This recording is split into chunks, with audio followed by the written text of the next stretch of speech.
What to cook for Christmas dinner has always been a quandary for me.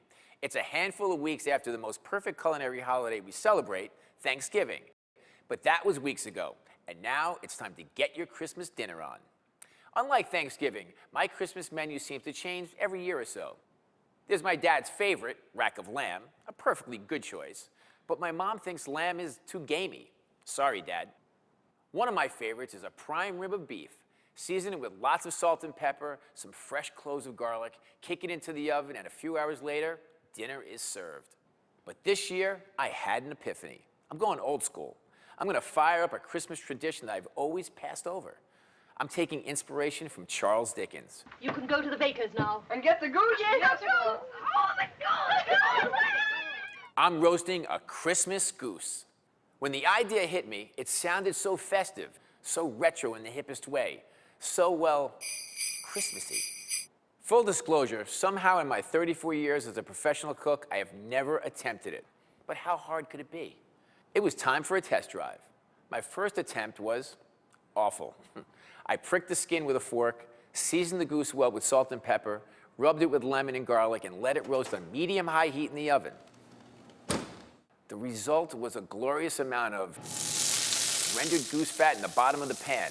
I mean, it was great for sautéing and frying potatoes, but my goose was as previously advertised, fatty and tough. It was an epic fail. So I turned to my mentor, pioneering chef Jonathan Waxman, for his secret. So Bobby, you just have to get a good goose, that's it. The perfect roast goose became my obsession. I consulted with Martha, Gordon, Wolfgang, and Emerald, on the internet, of course, to see if their recipes could help. Still, my results were, let's just say, not great.